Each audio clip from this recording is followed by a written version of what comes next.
ఓం నమ శివాయ. భారత్ మాతా శివశక్తి అవతార్ సత్యగీత మురళి తేదీ 26/3/2026 ప్రభాత పాఠము. పూర్వ తేదీ 31/10/1968. ప్రియమైన పిల్లలు, మీరు ఆత్మలు పతితులుగా మారిపోయారు. ఇప్పుడు పవిత్రంగా అవ్వడానికి తండ్రిని స్మృతి చేయాలి. ఈ మాట ఇక్కడ తప్ప మరెక్కడ కూడా వినలేరు. పవిత్రంగా మారి పవిత్రమైన ప్రపంచానికి వెళ్ళాలి. తండ్రి గౌరవాన్ని కాపాడాలి. ఎలాంటి చెడు పని చేయకండి అని తండ్రి తెలియచేస్తున్నారు. ఓం నమ శివాయ. ఆత్మిక పిల్లలకు ఆత్మిక తండ్రి ఈ రథం ద్వారా తెలియచేస్తున్నారు. మనిషిని ఎప్పుడూ కూడా భగవంతుడుగా పిలువరు. మనిషిలో దైవీ గుణాలు ఉండవచ్చు, లేదా అసురీ గుణాలు ఉండవచ్చు, కానీ మనిషి ఎప్పటికీ భగవంతుడుగా కాలేరు. లక్ష్మీనారాయణులు కూడా భగవతిగా అవ్వరు. ఇది నియమానికి విరుద్ధము. మనిషి నుంచి దేవతగా తయారు చేయవచ్చు, కానీ భగవంతుడుగా చేయలేము. మనల్ని స్వయాన్ని భగవంతుడుగా చెప్పుకోవడము, లేదా మనిషిని భగవంతుడుగా చెప్పడము, లేదా పరమాత్మను సర్వవ్యాపిగా చెప్పడము, ఇలాంటివి చేయడం ద్వారా భారతదేశము పూర్తిగా పేద దేశంగా మారిపోయింది. ఒక్క పొరపాటుతోనే భారత్ ఎంతో దుర్గతికి చేరుకుంది అని తండ్రి తెలియచేస్తున్నారు. ఇప్పుడు అందరూ కూడా దుర్గతిలోనే ఉన్నారు. దీనిని సాధారణ మనుషులు కూడా అర్థం చేసుకోలేకపోతున్నారు. మనుషుల యొక్క బుద్ధి పాషాణంగా మారిపోయింది. రాతి బుద్ధి, పారస బుద్ధి, అసురు బుద్ధి, ఈశ్వరీయ బుద్ధి ఇవన్నీ కూడా గాయనములో ఉన్నాయి. భగవంతుడు కూడా తప్పకుండా ఇక్కడికి వచ్చి అందరికీ బుద్ధిని ఇస్తారు. పైన కూర్చొని బుద్ధిని ఇవ్వలేరు. ఇక్కడికి వచ్చి పిల్లల యొక్క బుద్ధిని స్వర్ణంగా తయారు చేస్తారు. పిల్లల బుద్ధిని బంగారు పాత్రలా తయారు చేస్తారు. ఇప్పుడు బుద్ధి ఇనుప పాత్రలాగా ఉంది. దానికి దీనికి రాత్రికి పగలుకు ఉన్నంత తేడా ఉంది. మేము స్వర్గానికి అధిపతులుగా ఉండేవారిని అని మీరు అర్థం చేసుకున్నారు. ఆ సమయంలో మీరు తప్ప మరెవరు కూడా లేరు. ఇప్పుడు మీరు స్వర్గానికి అధిపతులు కారు. ఖచ్చితంగా ఒకప్పుడు అధిపతులుగా ఉండేవారిమి. ఆ తర్వాత 84 జన్మలు తీసుకుంటూ కిందికి దిగిపోయాము. 84 కంటే ఎక్కువ జన్మలు ఎవరు కూడా తీసుకోలేరు. సతో నుంచి రజో, ఆ తర్వాత తమోలోకి పడిపోతారు. మనుష్య సృష్టి కూడా మొదట కొత్తదిగా, ఆ తర్వాత పాతగా అవుతుంది. పాతదాన్ని కలియుగంగా పిలుస్తారు. ఆత్మలు ముందుగా స్వర్గంలో ఉండేటివి, ఆ తర్వాత ఇప్పుడు నరకంలోకి చేరుకున్నాయి. తండ్రి పిల్లల్ని ప్రశ్నిస్తున్నారు, మీరు స్వర్గవాసులా లేదా నరకవాసులా అని. తండ్రి తప్ప మరెవరు కూడా ఇలాంటి ప్రశ్న వేయలేరు. ఎందుకంటే అందరూ కూడా నరకంలో ఉన్నారు, అంటే వేశ్యాలయంలో ఉన్నారు. అలాంటి వారు ఈ ప్రశ్నను ఎలా అడగగలుగుతారు? ఎవరైతే వీటికి అతీతంగా ఉంటారో వారే ఈ ప్రశ్నను వేస్తారు. స్వర్గాన్ని శివాలయంగా పిలుస్తారు, ఎందుకంటే శివబాబానే స్వర్గాన్ని స్థాపన చేస్తారు. కొత్త సృష్టిని వారే రచిస్తారు, కానీ మనుషులు భగవంతుని గురించి తెలుసుకోలేరు. రచయిత అయిన తండ్రిని ఎంతో అవమానించారు. నేను ఎప్పుడూ రాళ్లల్లో రప్పల్లో ఉండను అని తండ్రి తెలియచేస్తున్నారు. ఈ కొత్త సృష్టిని స్థాపించడానికి, పాత సృష్టికి ముగింపు పలకడానికి నేను ఒకేసారి వస్తాను అని తండ్రి పరమాత్మ తెలియచేస్తున్నారు. కొత్త సృష్టి ఒకప్పుడు ఇక్కడే ఉండేది, అది పాతగా మారిపోయింది. ఇది చాలా సహజమైన విషయము. ఇది ఒక కథ లాంటిది. దీని పేరు సహజ రాజయోగము. ఇక్కడ చదువు కూడా చాలా సహజమే. స్మృతి కూడా సహజంగా చేయవచ్చు. మనుషులు బారిస్టర్ కోర్సును చదివితే ఆ తర్వాత వారికి చదువు కూడా గుర్తుంటుంది. చదివించిన టీచర్ కూడా గుర్తుకొస్తారు. టీచర్తో సంబంధ బాంధవ్యాలు ఉంచుకుంటారు. శివబాబా మాకు గురువుగా మారి మమ్మల్ని మనుషుల నుంచి దేవతలుగా చేస్తున్నారని మీరు చెప్తారు. మా ఆత్మ అపవిత్రంగా, భ్రష్టాచారిగా ఉండేది. దాన్ని పవిత్రంగా, శ్రేష్టంగా తండ్రి మాత్రమే చేస్తారు. భ్రష్టాచారం అనే పదము సత్యయుగంలో ఉండదు. ఇక్కడ మాత్రమే భ్రష్టాచారం అనే పదము ప్రచారంలో ఉంటుంది. రావణుడు ప్రవేశించినప్పటి నుంచి ఆత్మ యొక్క పతనము మొదలైంది. స్వయాన్ని ఆత్మగా భావించి నన్ను, అంటే తండ్రిని స్మృతి చేసినట్లయితే మీరు పతితుల నుంచి పావనంగా అవుతారు అని తండ్రి చెప్తున్నారు. మీరందరూ కూడా నా యొక్క పిల్లలే. సత్యయుగంలో మీరు ఎంతో సుఖంగా ఉండేవారు. మీకు ఆరోగ్యం కూడా ఉండేది. ఇప్పుడు అపవిత్రంగా మారి దుఃఖంగా మారిపోయారు. పూర్తిగా జాగ్రత్తగా ఉండండి అని తండ్రి తెలియచేస్తున్నారు. జాగ్రత్తగా ఉండకపోతే మోసపోతారు. దేహాభిమానం ఏమాత్రం వచ్చినా కూడా మాయ వెంటనే మోసగిస్తుంది. అందుకే దేహాభిమానాన్ని వీడి ఆత్మాభిమానిగా మారాలి. అందరూ 100% ఉత్తీర్ణులు కాలేరు. ఇందులో కూడా నెంబర్ వారుగానే ఉత్తీర్ణులవుతారు. ప్రపంచంలో ఎవరికి ఈ జ్ఞానం లేదు. భగవంతుణ్ణి మాత్రమే బాబాగా పిలుస్తారు. వారే మన యొక్క మధురమైన తండ్రి. వారినే రావాల్సిందిగా పిలుస్తారు. బాబా అనే పదంలో వాత్సల్యం ఉన్నది. బాబా ద్వారానే మనకు వారసత్వం లభిస్తుంది. తాత, మామ, బావ, అల్లుడు వీరి ద్వారా వారసత్వము లభిస్తుందా? ఒకే తండ్రి ద్వారానే వారసత్వం లభిస్తుంది. ఈ సమయంలో మీకు 3 తండ్రులు ఉన్నారు అని చెప్తున్నారు. పెద్ద బాబా అంటే అనంతమైన తండ్రి నుంచి అనంతమైన వారసత్వం లభిస్తుంది. చిన్న తండ్రి అంటే హద్దులోని జన్మనిచ్చిన తండ్రి ద్వారా హద్దులోని వారసత్వం లభిస్తుంది. ఇక 3వ బాబా అంటే ప్రజాపిత బ్రహ్మ, వీరి నుంచి ఏమీ లభించదు. అయితే వీరితో ఎందుకు ఫోటో దిగుతారు? ఇప్పుడు మీకు అనంతమైన తండ్రి లభించారు. వారు వీరి ద్వారానే పాలన ఇస్తున్నారు. నేను మీ వల్లే శరీరాన్ని తీసుకోను అని అనంతమైన తండ్రి తెలియచేస్తున్నారు. నేను అందరినీ పవిత్రంగా చేసి అశరీరులుగా తయారు చేస్తాను. మీరు కూడా అశరీరులుగా అవ్వండి అని తండ్రి చెప్తున్నారు. శరీరం నుంచి వేరుగా అవ్వడం అంటే మరణం యొక్క అభ్యాసాన్ని చేయడమే అని చెప్తున్నారు. ఇక్కడ అందరూ సంతోషంగా అశరీరులుగా అవ్వాలి. ఎందుకంటే నరకం నుంచి స్వర్గానికి వెళ్ళాలి. మీకు అంతరంగంలో సంతోషము కలగాలి. ఈ శరీరాన్ని విడిచిపెడతారు. సన్యాసులు, పాము, భ్రమరి, తాబేలు ఇలాంటి ఉదాహరణలు కూడా ఈ సమయానికి సంబంధించినవే. మీరు అజ్ఞానంలో ఉన్న పురుగులకు జ్ఞానం యొక్క జంకారం చేస్తారు. భక్తిలో ఉన్నారు, భక్తి యొక్క శబ్దాన్ని చేస్తారు. భక్తి అన్నది అంతులేనిది. జ్ఞానం యొక్క శబ్దము ఒకటే. ఒకే విషయాన్ని తెలియచేస్తారు. భక్తి మార్గంలో ఎన్నో యజ్ఞాలు, తపస్సులు, దానాలు, పుణ్యాలు చేస్తారు. ఎంతగానో భ్రమిస్తూ ఉంటారు. మీరు ఎంతో రాయలుగా ఉండేవారు. తండ్రిని స్మృతి చేయండి అని బాబా ఒకే మాట చెప్తారు. ఓ పతిత పావన అని మీరు తండ్రిని పిలుస్తూ వచ్చారు. భక్తి మార్గంలో యజ్ఞాలు, తపస్సులు, దానాలు, పుణ్యాలు చేస్తూ ఎంతో ఖర్చు చేస్తూ వచ్చారు. ఇక్కడ ఎలాంటి ఖర్చు చేయవలసిన అవసరం లేదు. మీరు ఎవరిని పిలిచారో చూడండి. అందరికీ సద్గతిని ఇచ్చేవారిని పిలిచారు. కానీ వారికి ఎలాంటి అలంకారము అవసరం లేదు. తండ్రి ఎప్పుడు వచ్చారో కూడా ఎవరికీ తెలియదు. మీరు మీ పుట్టినరోజున ఎన్నో వేడుకలు చేసుకుంటారు. చెప్పలేనంతగా వేడుకలు చేసుకుంటారు. భగవంతుడు సంతానాన్ని ఇచ్చాడు అని సంతోషిస్తారు. ఎవరి కృపతో సంతానం కలిగింది?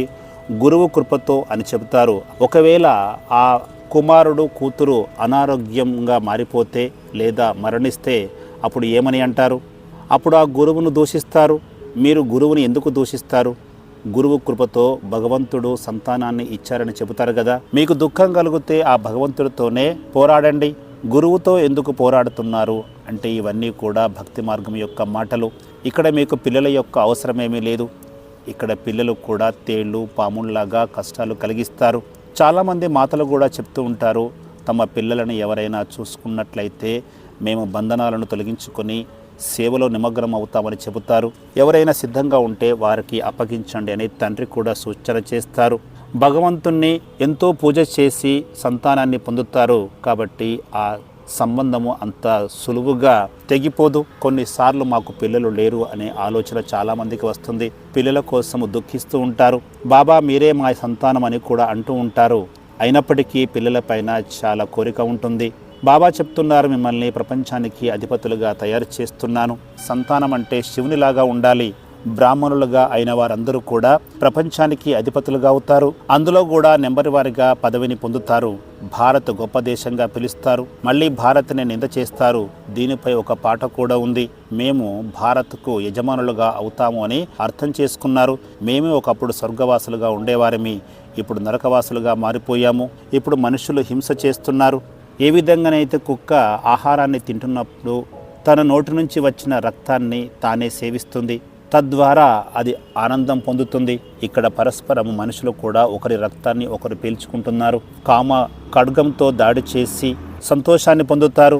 ఒకరిపై మరొకరు దూషణలు చేసుకుంటారు. గుడ్లగూబ పిల్లలు అని, గాడిద పిల్లలు అని తిట్టుకుంటారు. ఒక మెజిస్ట్రేట్ ఒకరిని నువ్వు గాడిద అని అన్నారు. వెంటనే ఆ వ్యక్తి కూడా ఆ మెజిస్ట్రేట్ని నేను గాడిదనైతే నువ్వు కూడా గాడిదవే అని బదులిచ్చాడు. ఒకవేళ నేను మనిషినైతే నువ్వు కూడా మనిషివే అని బదులిచ్చాడు. అప్పుడు ఆ మెజిస్ట్రేట్ ఏమీ చెప్పలేకపోయారు. కాబట్టి మనుషులు చెప్పిన దాన్నే తిరిగి అప్పజెప్తారు. ఎన్నో దూషణలు చేస్తారు. దీనినే రౌరవ నరకంగా పిలుస్తారు. అందుకే తండ్రి తెలియచేస్తున్నారు, ఇది భక్తి కాదు, దీన్ని జ్ఞానంగా పిలుస్తారు. ఇక్కడ తండ్రి మాత్రమే జ్ఞానాన్ని ఇస్తారు. ఈ జ్ఞానం ద్వారానే మీకు సద్గతి లభిస్తుంది. ఈ విషయం మనుషులకు తెలియదు. పండితులు, ఆచార్యులు, శంకరాచార్యులు వారికి వారి పూర్వీకుల గురించి ఎవరికీ తెలియదు. వారికి కూడా తండ్రి తాతలు ఉంటారు కదా. శివబాబాకు తండ్రి తాతలు ఎవరు కూడా ఉండరు. వారే వచ్చి అన్ని తెలియచేస్తారు. కృష్ణుడు సత్యయుగంలో ఉంటారు. కృష్ణ భగవాను వాచ అని చెప్పడము చాలా పెద్ద పొరపాటు. ఠాగూర్ గీత, గంగేశ్వర్ గీత వంటివి ఎన్నో ఉన్నాయి. గీత గురించి ఎవరికి తెలియదు. కృష్ణుడు భగవంతుడు కాదు అని తండ్రి చెప్తున్నారు. కృష్ణుడు మొత్తం 84 జన్మలు తీసుకుంటారు. భగవంతుడు జన్మ తీసుకొని ఈ జనన మరణ చక్రంలో వస్తారా? నిరాకారుణ్ణే భగవంతుడుగా పిలుస్తారు. వారి పేరు శివ. మిగతా లక్ష్మీనారాయణులు అందరూ కూడా దేవీ దేవతలు. బ్రహ్మదేవతాయ నమః అని అంటారు కదా, ఆ తర్వాత శివ పరమాత్మయ నమః అని కూడా అంటారు. అన్నీ తెలుసు కూడా భగవంతుని దూషిస్తారు. ఇదేమీ కొత్త విషయం కాదు అని పరమాత్మ తెలియచేస్తున్నారు. ఇది ముందే నిర్మించబడిన డ్రామా. భక్తులు ఏమి జరిగిందో అది మళ్ళీ జరుగుతూనే ఉంటుంది. ఇది ఇలాగే కొనసాగుతోంది. ఇందులో కొత్త విషయం ఏమీ లేదు. డ్రామాలో ఏది జరగవలసి ఉందో అదే తప్పకుండా జరుగుతుంది. ఈ చక్రం ఇలాగే తిరుగుతూనే ఉంటుంది. ఇది తమో ప్రధానమైన ఇనుపయుగ ప్రపంచము. మనుషులు ఇంకా 40,000 సంవత్సరాల పాటు ఈ యుగము కొనసాగుతుందని భావిస్తారు. గీతా వంటి శాస్త్రాల నుంచి ఇలాంటి విషయాలను చదివి కలియుగం ఇంకా తొలి దశలో ఉందని చెప్తారు. భగవద్గీతకు ఎన్నో కాపీలు తయారు చేస్తారు. బయటకు వెళ్ళి ప్రచారం కూడా చేస్తారు. గీతనే మొదటి ధర్మశాస్త్రము. గీత అన్ని చోట్ల లభిస్తుంది. ముందుగా భారత ఖండమే ఉండేదని మీకు తెలుసు. ఈ ధర్మశాస్త్రము వారికి చెందినదే కాబట్టి దానిని ఎవరు తయారు చేసి ఉంటారు? కేవలము అందులో కృష్ణుడి యొక్క పేరును ఉంచేశారు. ఇప్పుడు లభిస్తున్న గీత మనుషులు తయారు చేసినది. అది భక్తి మార్గానికి చెందినది.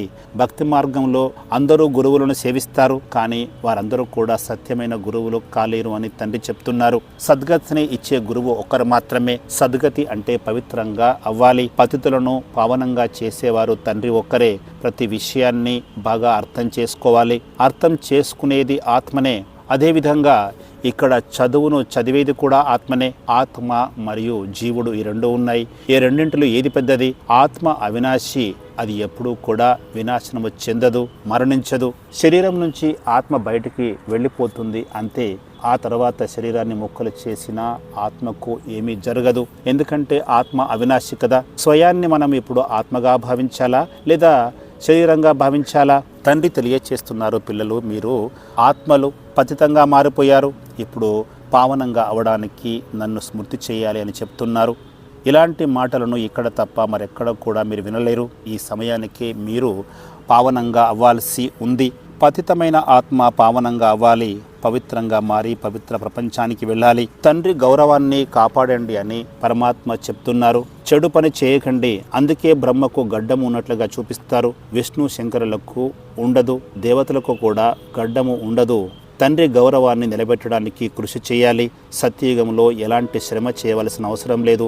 ఈ శ్రమ నుంచి తండ్రి విడుదల చేస్తారు. లక్ష్మీనారాయణులు చూడండి, ఎంతో అందంగా ఉంటారు. వారి యొక్క స్వర్గ ప్రపంచం కూడా అద్భుతమైనదే. అది భగవంతుని యొక్క తోట. ఇప్పుడు ఇది రావణుని యొక్క అడవి. ఇక్కడ మనుషులందరూ కూడా విషము ద్వారానే జన్మ తీసుకుంటున్నారు. భ్రష్టాచారము అంతటా ఉందని మీరు అర్థం చేసుకున్నారు. ఈ విషయాలు మీకు మాత్రమే తెలుసు, మరెవరికి తెలియదు. భగవాను వాచ పిల్లలు, స్వయాన్ని భగవంతునిగా చెప్పుకునే సన్యాసులు మొదలైన వారు అందరూ కూడా అసురులే. ఇప్పుడు రావణరాజ్యం కొనసాగుతుందని ఒక ఎంపీ కూడా ఒక సందర్భంలో అన్నారు. కానీ స్వయాన్ని తమని తాము రావణుడిగా భావించరు. రాజ్యము రావణుడిది అయినప్పుడు వారు రామరాజ్యంలో ఉన్నట్లా? పూర్తిగా మనుషుల యొక్క బుద్ధి పాషాణంగా మారిపోయింది. తమని తామే అగౌరవపరుచుకుంటారు. అందుకే తండ్రి పిల్లలకు తెలియచేస్తున్నారు, ఇక్కడ సాధువులు, సన్యాసులు, మహాత్ములు ఎవరూ లేరు. తండ్రి పరంధామం నుంచి ఈ రథంలో ప్రవేశిస్తారు. నేను ఇక్కడికి రావాల్సి ఉందని తండ్రి తెలియచేస్తున్నారు. మేము శివబాబా యొక్క పిల్లలమని మీరు అర్థం చేసుకున్నారు. ఆ తర్వాత ప్రజాపిత బ్రహ్మ ద్వారా దత్తపుత్రులుగా మారి పరస్పరం మీరు అన్నా చెల్లెలుగా అవుతారు. వీరినే ఆదిదేవుడు, ఆదిదేవిగా పిలుస్తారు. జగదంబ ఉన్నప్పుడు తప్పకుండా జగత్పిత కూడా ఉంటారు కదా. తండ్రిని ఎప్పుడు కూడా బాబా అని పిలుస్తారు. ప్రజాపిత బ్రహ్మ సరస్వతికి చాలా మహిమ ఉంది. వారిని అంబగా పిలుస్తారు. వారికి బలి కూడా ఇస్తారు. ఇవన్నీ కూడా ఇక్కడి విషయాలు. శివునికి కూడా బలి ఇస్తారు. బ్రహ్మకు బలి ఇచ్చినట్లుగా ఎక్కడ చూడలేదు. లక్ష్మిని తల్లిగా భావిస్తారు. ఆమె ప్రపంచానికి మహారాణి. ఇప్పుడు మీరు వారిని మమ్మ, బాబాగా పిలుస్తారు. ఈ బ్రహ్మ ద్వారా నేను మిమ్మల్ని దత్తత తీసుకుంటాను, కాబట్టి బ్రహ్మ నాకు భార్య అవుతుంది అని పరమాత్మ తెలియచేస్తున్నారు. వీరే పెద్ద అంబా అని బాబా తెలియచేస్తున్నారు. అన్నిటికంటే పెద్ద నది బ్రహ్మపుత్ర, ఆ తర్వాత సరస్వతి, గంగా పెద్ద నదులు. ఈ నదులన్నీ కూడా సముద్రంలో కలుస్తాయి. దానినే సంగమంగా పిలుస్తారు. తండ్రి ఈ బ్రహ్మలో ప్రవేశిస్తారు. ఆత్మ పరమాత్మ చాలా కాలంగా వేరుగా ఉన్నారు. ఇక్కడికి వచ్చి అందరూ ఆ తండ్రిని స్మృతి చేస్తారు. ఆత్మకు ఇద్దరు తండ్రులు ఉంటారు కదా. వాస్తవంగా సత్యమైన తండ్రి అంటే పరంపిత పరమాత్మ. మీకు ప్రతి జన్మకు ఒక తండ్రి లభిస్తారు. ప్రతి జన్మలో తండ్రి యొక్క నామరూపాలు మారుతూ ఉంటాయి. 84 జన్మల తర్వాత ఇవే నామరూపాలు మీకు లభిస్తాయి. ఆత్మలో ఆది అంత్యరహితమైన అవినాశి పాత్ర నిండి ఉంది. ఆ పాత్రను ఆత్మ పోషించాల్సి ఉంటుంది. ఈ శరీరం ద్వారా ఏ పాత్ర పోషించామో అదే శరీరం ద్వారా మళ్ళీ అదే పాత్రను పోషిస్తాము. ఇదంతా కూడా ముందే నిర్మించబడిన డ్రామా అని తండ్రి చెప్తున్నారు. ఇందులో ఎలాంటి తేడా ఉండదు. ప్రతి జన్మలో పాత్ర వేరువేరుగా ఉంటుంది. ఈ కాలచక్రం ఎన్నోసార్లు పునరావృతమైంది. మళ్ళీ పునరావృతం జరుగుతూనే ఉంటుంది. ఇది చాలా గుహ్యమైన జ్ఞానము. దీనిని లోతుగా అర్థం చేసుకోవాలి. భక్తి మార్గంలో ఎంతగానో భక్తులు శ్రమిస్తూ ఉంటారు. హఠయోగాన్ని నేర్పిస్తారు. తండ్రి వచ్చి మిమ్మల్ని 21 జన్మల పాటు అన్ని కష్టాల నుంచి దూరం చేస్తారు. అలాంటి తండ్రిని ఎంతో సంతోషంగా జ్ఞాపకం చేసుకోవాలి. ఇక్కడ మాయ యొక్క 7 అద్భుతాలు ఉన్నాయి. స్వర్గము ఎంతో గొప్ప అద్భుతము. దాని గురించి మీకు మాత్రమే తెలుసు. ఒకప్పుడు స్వర్గం ఇక్కడే ఉండేది. అందుకే దానిని అందరూ గుర్తు చేసుకుంటారు. ఎవరైనా మరణిస్తే వారు స్వర్గస్థులయ్యారని కూడా అంటూ ఉంటారు. అంటే అంతకుముందు వారు నరకంలో ఉన్నట్లే కదా. ఇప్పుడు మీరందరూ కూడా నరకంలోనే ఉన్నారు. దీని గురించి మీరు చాలా వివరంగా తెలియచేయగలుగుతారు. మీరు మా దగ్గరకు వచ్చినట్లయితే మీరు స్వర్గవాసులుగా ఎలా అవ్వాలో తెలియచేస్తామని ఆహ్వానించవచ్చు. ఒకప్పుడు మీరు స్వర్గవాసులుగా ఉండేవారు, ఇప్పుడు నరకవాసులుగా అయ్యారు. మళ్ళీ స్వర్గానికి వెళ్ళవచ్చు అని చెప్పండి. ఇలాంటి జ్ఞానాన్ని మీరు మాత్రమే చెప్పవచ్చు. మీరు ఎప్పుడూ కూడా నేనే భగవంతుని అని చెప్పలేరు. ఈ బ్రహ్మ కూడా పతితమైన వారే అని తండ్రి చెప్తున్నారు. వీరు 84 జన్మలు తీసుకుంటారు. తతత్వం రాజధాని నెంబర్ వారిగా స్థాపన జరుగుతుంది. మంచిది. మధురమైన ఆత్మీయ పిల్లలకు ఆత్మీయ బాప్ దాదా యొక్క ప్రియ స్మృతులు. గుడ్ మార్నింగ్ మరియు నమస్తే. వరదానము ఉపరాము భవ. ఈ పాత ప్రపంచంలో ఉండి కూడా ఎప్పుడు అతీతంగా ఉండాలి. పవిత్రంగా ఉండండి. ఈ ప్రపంచానికి సంబంధం లేనట్లుగా ఉండండి. ఇక్కడ సేవ కోసం మాత్రమే మీరు అవతరించారు. ఈ మాత్రము గుర్తున్నా కూడా మీరు ఎంతో మాధుర్యమైన జీవితాన్ని అనుభవిస్తారు. ఎప్పుడూ తమ వాస్తవిక స్వరూపాన్ని, తమ స్వధామాన్ని గుర్తుంచుకున్నట్లయితే స్వయంగా ఉపరాము స్థితిని అనుభవిస్తారు. ఓం నమః శివాయ.